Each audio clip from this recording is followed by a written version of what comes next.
'Tis the season to drink too much with coworkers, family, and friends, who are usually the reasons that we all drink too much. What are you getting for Christmas? I'm probably not getting anything because I still have a restraining order against Santa Claus. Wake up, Mules Nation. Time to dig in.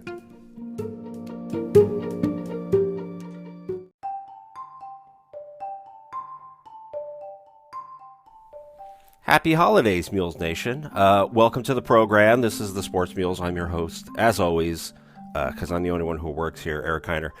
So, for the 9 people who are turning in to hear me talk about sports, I will get to that eventually. But I wanted to start off here, since it's the end of the year, and the holidays are here, and Christmas is coming up on Monday, and Festivus is this weekend as well. So be sure to go out and get your aluminum poles and write down all your grievances, just to make it a little bit more efficient. But I wanted to turn over a new leaf here and make peace with Santa Claus. We've had a rough couple years, but I wanted to start new, right? Because I think I deserve it. I've been good all year. Okay, well, a majority of the time I've been good. All right, once in a while I've been good. Screw it. You know what? I'll just buy my own stuff. That's fine. But I had some things that I wanted to ask Santa Claus for, and maybe we can start fresh, and we'll see how this Christmas goes. See if I get any of these things that I'd asked for. But it is that time of year. So Santa, I was curious if you would work with me. And, the first thing I would like to ask for is if you would give me the ability to eat Kinder Buenos as a meal and not feel ashamed of myself. I'd really appreciate that. That would be great.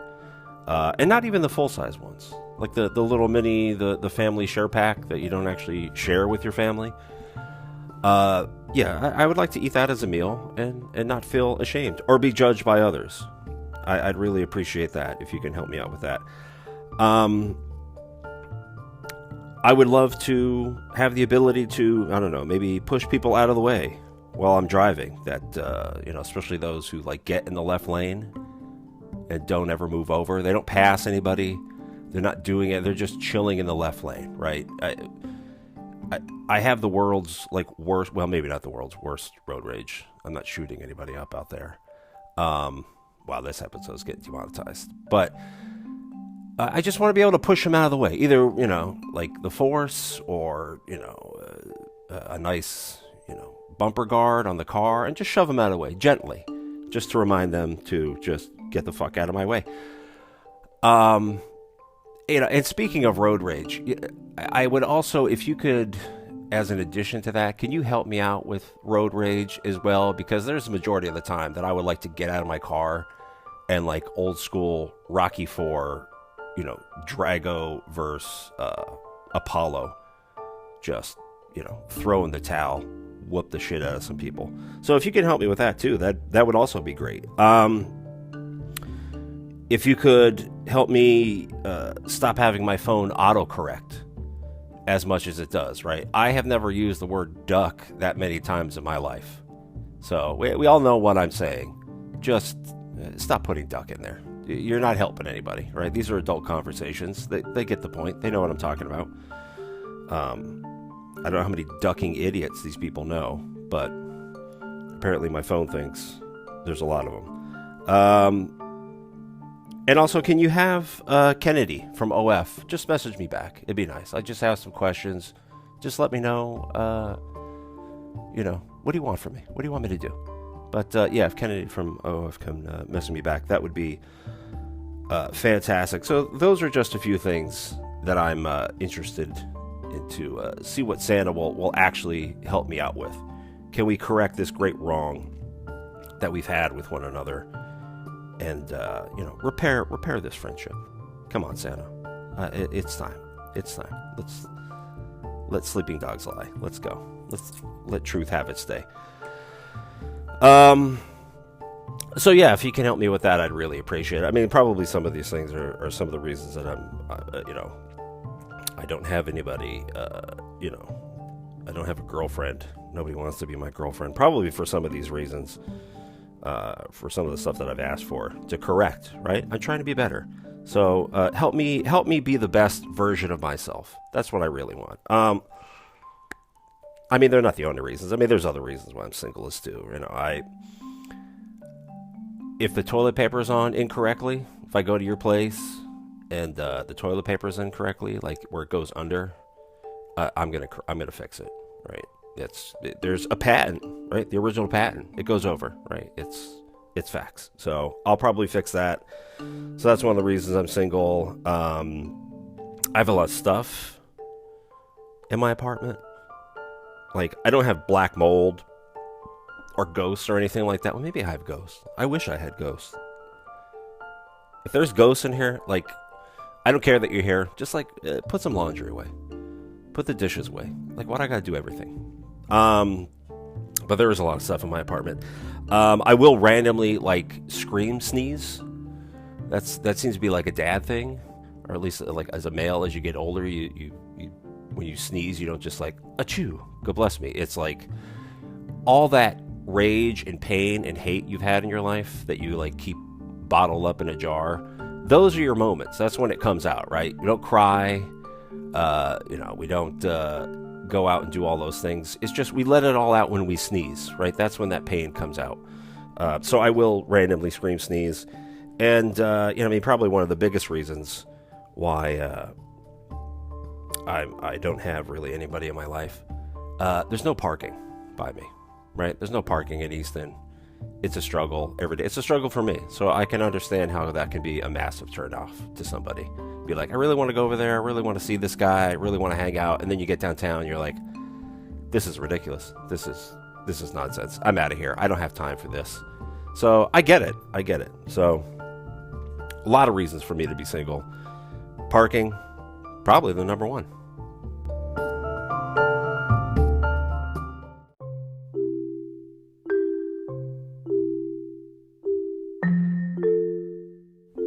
I think about the reasons why you shouldn't date me. I should probably, right, you got to go pro and con everything here. I'm not much of my PR rep isn't, as usual, out helping me, telling people about the program, but also how terrible I am. So pro and con it, right? I got to pro and con it. So I gave you the cons, but I'll give you some of the pros of why I think I'm an okay guy.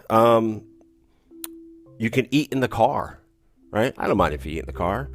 Crumbs, I'll vacuum up later. You get in the car and you start fist pounding popcorners in your mouth, looking like Cookie Monster on Sesame Street, and there's just crumbs all over the place after you've left. Sometimes whole pieces are just whole chips of popcorners. Like it didn't even make it in your mouth. Like it started there and then it just committed suicide and went for a great leap. But yeah, you can eat in the car, you can drink in the car, you can do whatever you want. So that's always a plus to have in there. Put on some comfy pants in the back seat, take a nap, do whatever you want. I'll turn the heat up, I'll put on some Christmas music. You can just crawl in the back seat with your comfy pants and just pass out. So those are two great reasons to date me. To be with me. I'm also great at just accepting blame no matter what. So, you do something and your boss or your friends or your family question you on it, just blame it on me. I accept it. I don't even have to know if it happened or what happened. I'll just start getting yelled at. I'll be like, you know what? I'm sorry that happened. I apologize. I accept full responsibility. And so I'm a great accomplice. I'm a great wingman. So those are some great things. I'm also a great listener. I'm a great listener. I may fade away during some of the conversation where you just talk it and I go, oh really? Oh wow. Mm-hmm. Oh, that's incredible. I don't believe that. But I will be attentive to the most part. So those are just a few. There's other reasons, I think. I don't know if I could say them on here, but this is a family program, so I can't say everything. But those are a few things of those are the pros, right? Those are some of the pros. You got a pro and con. I got to keep this even. So those are some of the good reasons.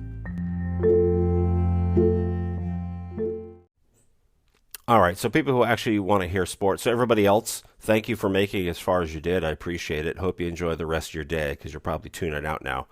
But for people who want to hear some sort of sports talk on a allegedly sports podcast here, we'll get into some of this. So the first thing we'll discuss today.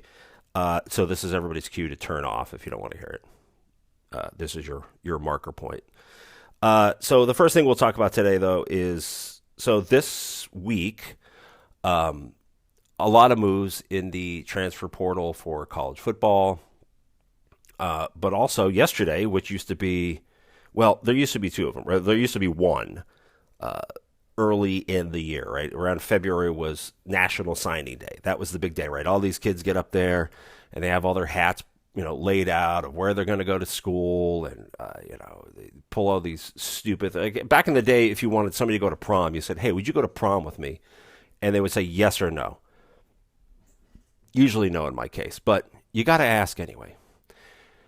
And then a couple years ago, everybody started all this elaborate shit to ask somebody to prom, and this is kind of how National Signing Day was as well, right? Back in the day, you would make a decision, you'd sign your, commit papers, and you would commit to a school, and that was it. And then we started off with, I got some hats, and you stand up there and you thank everybody, and then you put, I'm going to go to, and you put your hat on, and everybody would cheer. And then, every year now it's something bigger and more idiotic because every one of these kids is special. And the most important, they all have main character syndrome.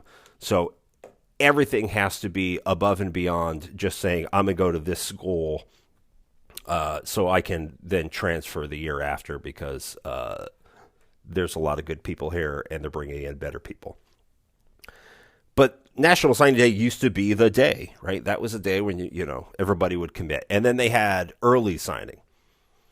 And then for a few years, early signing, which is in December, we had the other day, I'm getting there, that became the big one, right? Because then everybody wanted to commit early, right? You want to get in there early. A lot of kids then started graduating college or graduating high school around now, and then enrolling early to get a head start on, so they could be there for spring ball, so they could get a head start on their classes, mostly so they can get a head start on football.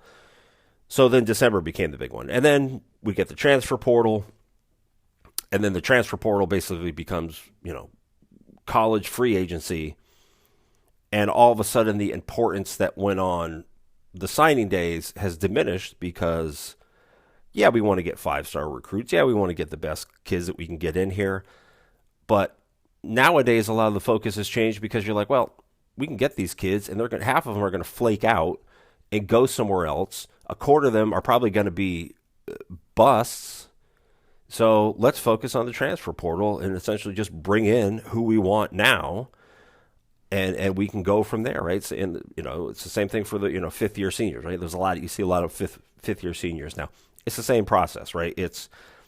We can go through and go to schools and go to people's houses and shake hands and kiss babies, or kiss hands and shake babies, either one you want to do. And get, these high school juniors and seniors and their families to get bought into your program. You still have to do that. But now most of these schools have just said, well, screw it, we're just going to go to the transfer portal. So the transfer portal has diminished both signing days. And I have a question going forward. I don't have the answer for it, but it's a question I posed to all of you guys. Going forward, right? We've talked about in previous episodes, go listen to them. We've talked about in previous episodes about the expansion of the college football playoff.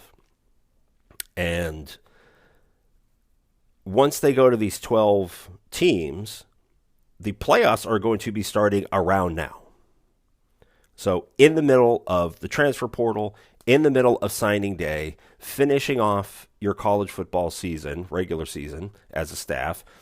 And if you're in the playoffs, you've probably either in your conference championship or contending for your conference championship and then playing in it. So in the middle of all that, we're still expecting coaches and staff to be out recruiting kids, bringing kids in, talking to them, finding out who's committing, who am I in competition with? It's our school and maybe two other. You have to go through all of that. And then the middle of then these kids are in finals, and then you got to prepare for the playoffs. It's getting to the point, again, we talk about it a lot where, especially football, right? This is a business now.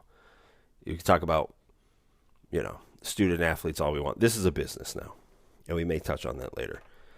So at what point, though, does all of this get moved or changed? Or, you are putting a tremendous amount of stress and strain onto individuals. Again, I get it. They're coaching football. They're getting paid a lot of money to do it. I understand it, right? In the big scheme of things, we all wish we had those kind of problems. But you want them to do all of these things with all of this other stuff going on. Meanwhile, especially this generation, don't get mad at me, Zers and millennials and, alphas or whatever the hell they're called now. You guys are a little bit, like I said earlier, main character syndrome. You don't take criticism well. You love to be the star of the show. You love to have somebody, kissing your ass and doing everything all the time. What happens when those things get somewhat taken away because there's other things to focus on? I'm just curious how all this is going to work going forward. We'll see. I'm sure my best friends at the NCAA have a plan for it, right? They're always prepared. They're always 5 steps ahead of us. They know what they're doing. But, with the transfer portal seemingly taking over signing days, and then the expansion of playoffs and creeping into more of a, continuous from August to, mid-January college football season. How do you handle all this? Because it's a lot. So let's talk a little bit about professional football in my pseudo-beloved home state of Pennsylvania, or Pennsyltucky, if you know what that means. You already know. So the Eagles, as of late, came out for the majority of this season so far and just like world beaters. But in the last few weeks have looked anything but that. And I'm just going to make one small point here, right? There's a lot of moving pieces, a lot of stuff going on. Jalen Hurts has seemed to regress a little bit. Some of their key players on offense. I've also had some issues. The O-line, which everybody said was the greatest in football, maybe one of the greatest ever, has been making, a lot of mistakes and not playing to where they need to be. I get it, at this point in the NFL season, banged up, you're hurt, you're injured. There's a lot of things going on with every team. So I understand that part, but there just seems to be something off the last couple weeks, right? The head coach went and made some moves on offense, made moves on defense. They got a new DC who, they brought in the Patriots' old defensive coordinator I still have to see a little bit of what he has, because I know from experience that sometimes, and if you look at the last 3 games that they've lost, the offense has not been very good. And I know they've given up a lot of points defensively, but from my experience, sometimes that happens because the offense is not helping them out, right? When you are, even if you don't give up points, right, you're on defense. You have a 12 or 13 play defensive drive that ends either in no points or maybe just a field goal. You bent, but you didn't break. That wears you out, right? That's tiring, especially in the NFL, right? That wears you out. And then you go to sit down and you're given a minute to kind of catch your breath, relax, gather yourself, compose yourself, and then the coaches come over and start breaking down, hey, you got to do this, and what are you seeing out this, what can we change, what do you think, blah, blah, blah. When you go to do that and you're halfway through taking your first hit of oxygen on the sideline or looking to your buddy to the right saying, hey, man, what happened on this one? And then immediately you get, punt in the box because the offense went out there and had a 3-and-out or a turnover or a 5-play drive and you got to punt it. And then you immediately have to go out there again. That wears you down. And at some point, no matter how great of a defense you are, you're going to start to give up points. So sometimes you see things like this, and it's not always on the defense. Oh, my God, look at all these points they're going. You have to see what the offense is doing, too. And when you're in coaching or you know sports, and especially if you know football, right, there's 3 phases to football. Right? You got offense, defense, and special teams. And if any one of those 3 is not fully out there helping you doing everything needed, you're going to have problems, right? Great offense, great defense, but special teams can't kick field goals, muffs punts, turns the ball over just from getting kicks blocked, or hit somebody when they're trying to punt, and then you give them an extra 5-15 yards, and they get another first down, right? Everything is attached to everything. So sometimes offensive struggles lead to defensive points, is my point there. And it also leads to the opposite side of the state for the Steelers, who kind of have the same issue to some extent, except theirs has been going on for quite some time, not just the last couple of games. It's been the last couple of years, right? Steelers' offensive line is not good, right? There's a lot of bad offensive lines in the NFL, which I don't think people talk about enough about. The run game is no good. They have incredible running backs. They have fantastic receivers and good tight ends. But if the offensive line can't make holes or can't hold guys up for the running backs, nothing's going to happen. If they can't stop the blitz, if they can't pick up stunts, and the quarterback is constantly rushed, then your receiving weapons don't matter because you can't get them there. If you got one read and you got to throw it or you're about to get killed, the rest is a moot point. So those are big issues that they have. And quite frankly, the quarterbacks that they've had in the last, 5 years, that includes Big Ben. Nothing against Big Ben, but the last couple of years of his career, obviously, you can tell, he just had gotten older and gotten worn down from life, from injuries. And then the people they've had to kind of fill in and replace him have just not been good. And some of it goes on to who you bring in, who you've drafted, all of those things. But it also comes down to coaching, right? Coaching is super important. If it wasn't super important, then why would these guys get, all of this money that they get paid every year, right? You are essentially the head of this major corporation.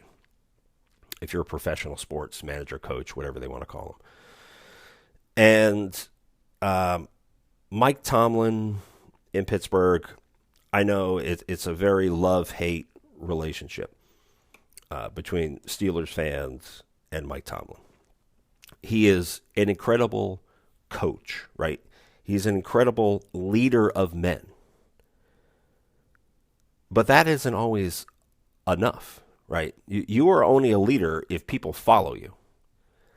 And the last couple of years, it doesn't look like anybody's really following him anymore.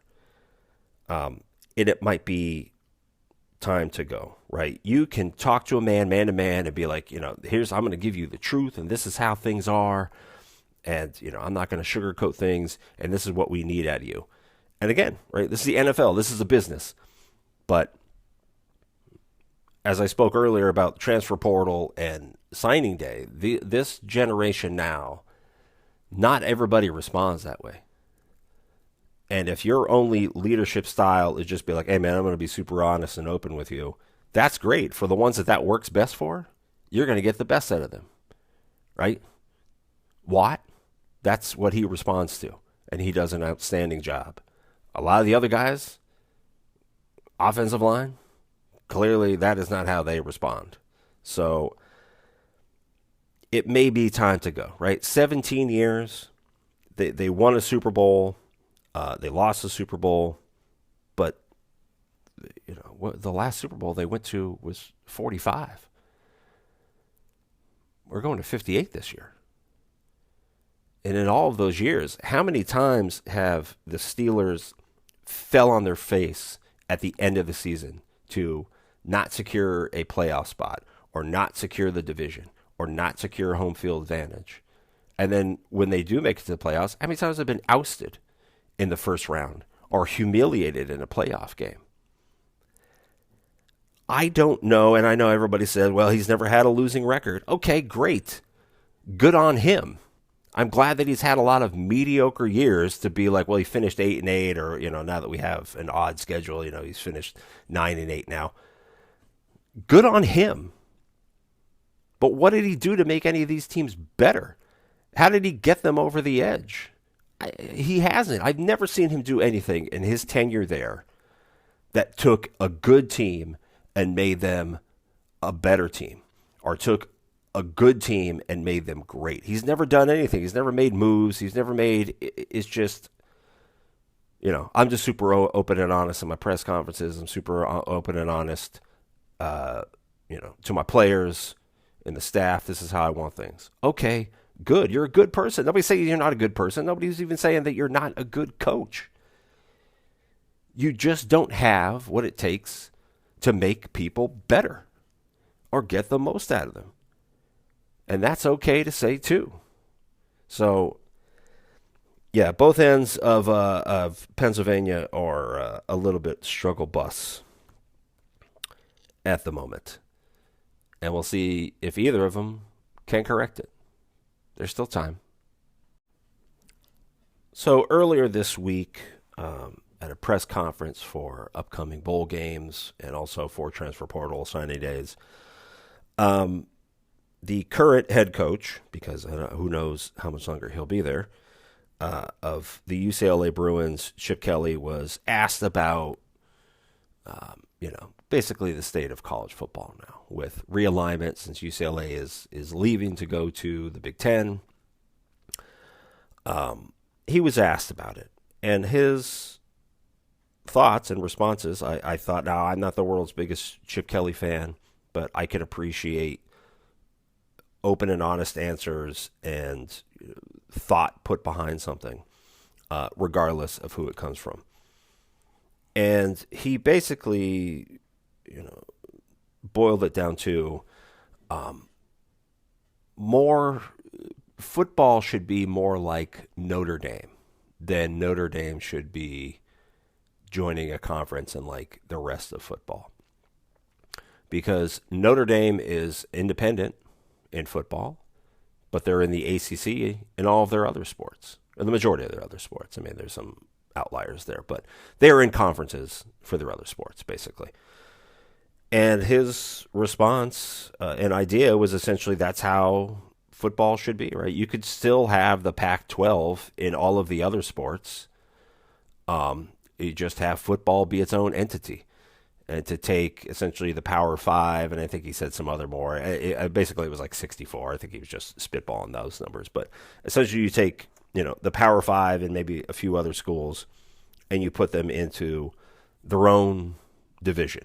Sounds familiar, like somebody else has said on a previous program. Previously on the Sports Mules. And then you have a commissioner for that. And then you have, your different area conferences. They all play each other. And you do it like the NFL, where this year you're playing your whole conference, and then you're scheduled to play the South. And you play a couple teams against them. And then you have a couple teams that you get to sprinkle in from everybody else. And then you rotate it like that. And again, sounds like something somebody else said on another show. I can't recall. I wish I remember it. About essentially football being its own league, its own conference, its own entity, and remove it from the rest of college athletics. And he says you can get sponsors for the, the sub-conferences inside the new football mega conference. And it makes too much sense, which is why the NCAA won't ever really fully go to it, right? I know the president of the NCAA has talked about having another subdivision for football or just in general for schools, so they had a little bit more control of how the sport runs and the money and the finances. But this is what Chip Kelly is essentially saying, is that, football just goes off on its own and does its own thing. And NCAA will never go for it because football is this massive cash cow. It's how it gets all its money, the majority of it, right? That in the NCAA tournament. So they're never going to just give it up. That's why I said it makes too much sense. So that's why they'll never do it. But it has been run and managed and created to be this thing over the last 50 years. Right? I'm talking about football. And the old folks still hanging on, talking about, everything they love about it. And these are student athletes and, there's too much money. And you have to get over it. That's over. And it's time to look at it as a business. So work the business part of it out.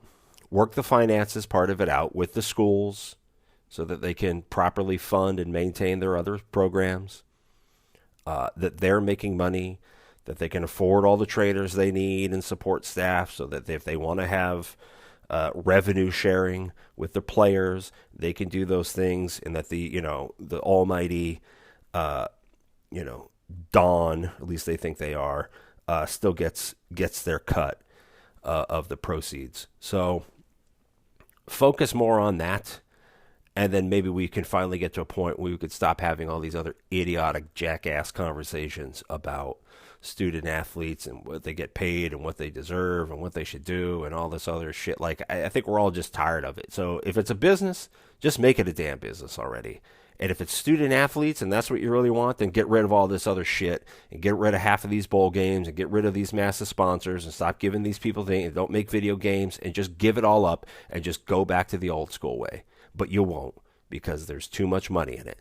So just make it a business and let's all move on. So we'll try to end off here, right? It's the holiday season, right? Let's be upbeat, right? I said I want to be more upbeat, more fun, and not be so mad at idiots in the NCAA, which are usually also the same thing. So two interesting things happened this past weekend. One I thought was really good for the sport of college football and just good for athletics in general. I thought one was really good. And the other one shows the absolute dumpster fire, burning dog shit bag that can be professional sports run by egomaniacs who have way too much money and have never heard the words no in their life. So we'll go with that one first because it's more interesting, and I want to end a good note. So this weekend, the NFL game, the National Football League matchup between the Carolina Panthers and the Atlanta Falcons, right? The NFL, the monster of all business sports monsters in this country, had a game in which up to game time, tickets were 45 cents. That's right. I said it. 45 cents. If you had two quarters in your pocket, you would have gotten change back.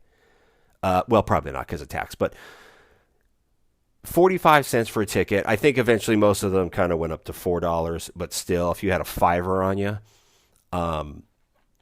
you could have bought a ticket and got money back, and probably got on the sidelines, because up until the game started, there was about 11 people in the stadium. But to have an NFL game, right? I don't care what's going on, what the records are, where we are in the season, what the weather was like. I don't care. To have these be the prices for an NFL game, which they should probably be closer to that anyway, in all honesty. These prices are ridiculous.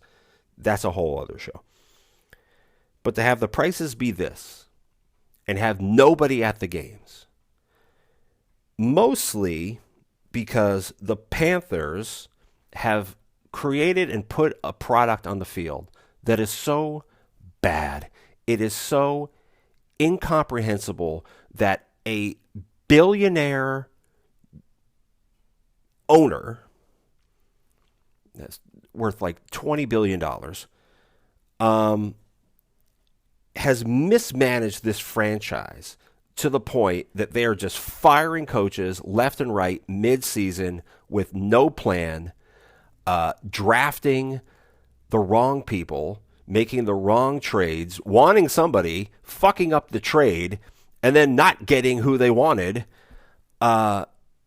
is astounding, because this man-child just is more spiteful to me. I heard the story the other day, and I was impressed and irritated at the same time, that he said when he was younger, he was at, and younger, I mean, 15 years ago, not like 12 years old, but he was like from 15 years ago. It was like he had a waiter in a restaurant that he felt was rude to him.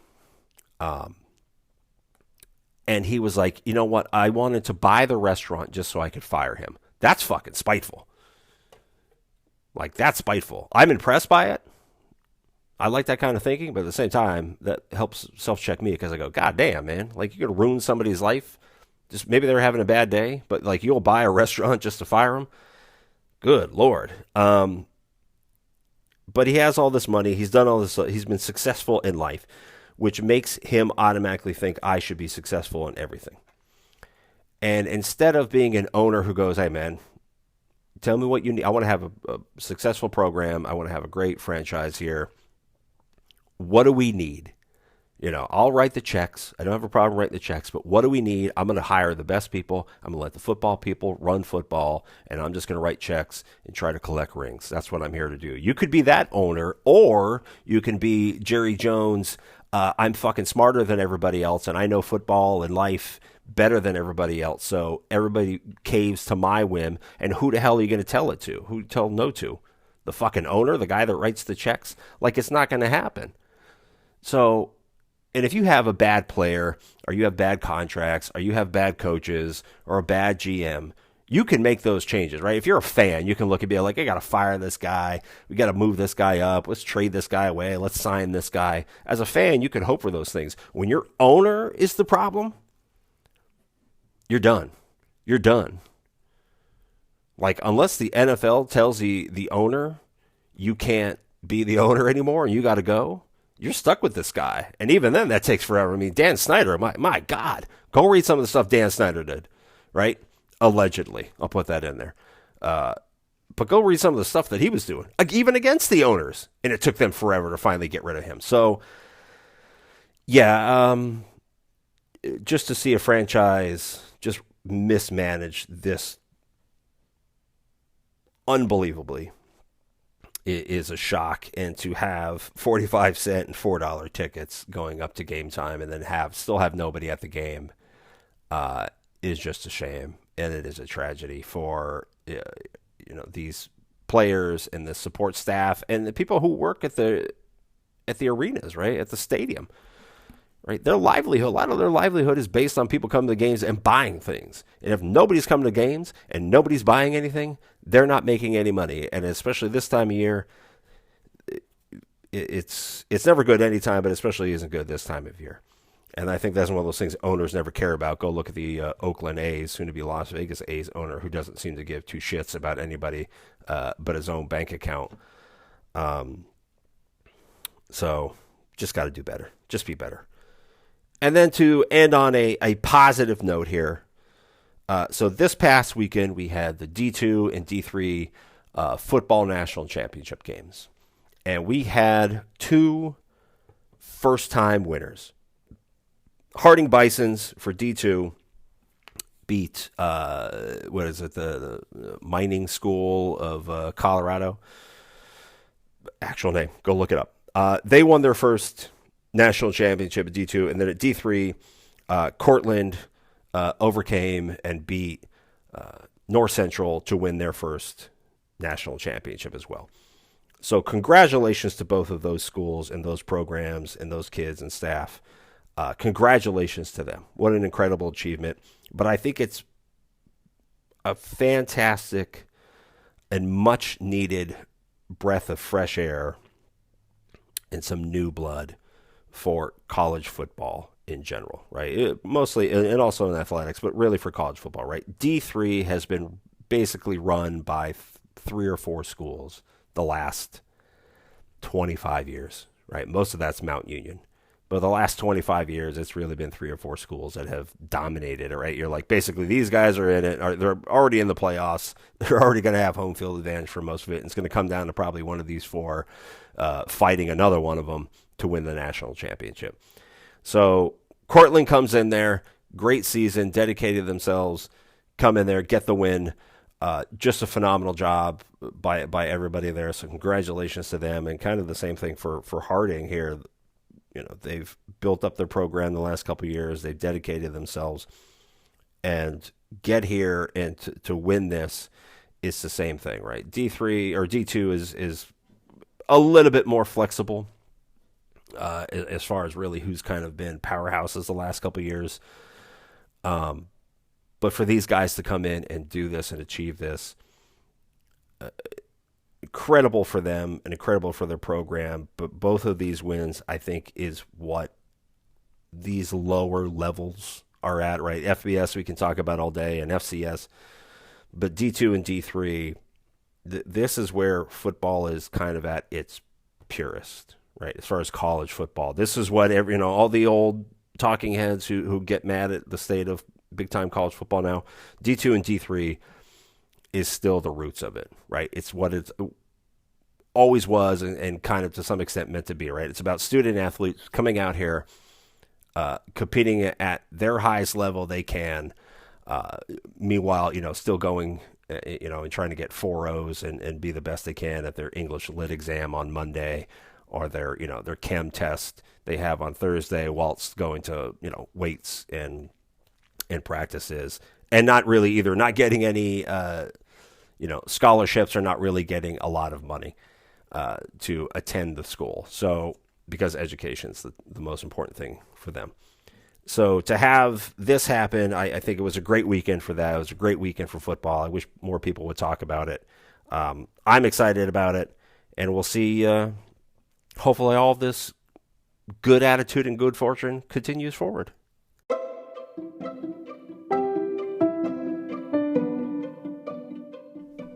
Well, that's it for today's episode. Thank you guys so much for tuning in and hanging around and listening to this idiot talk. I really do appreciate it. I mean that with all my heart. I really do appreciate it. So I want you guys to have a great holiday weekend, right? Enjoy Christmas coming up on Monday. Enjoy Christmas Eve, whatever your religious affiliation, whether you have one or not. Enjoy this weekend. Enjoy time with friends and family and loved ones and the people you really care about. That's what's most important.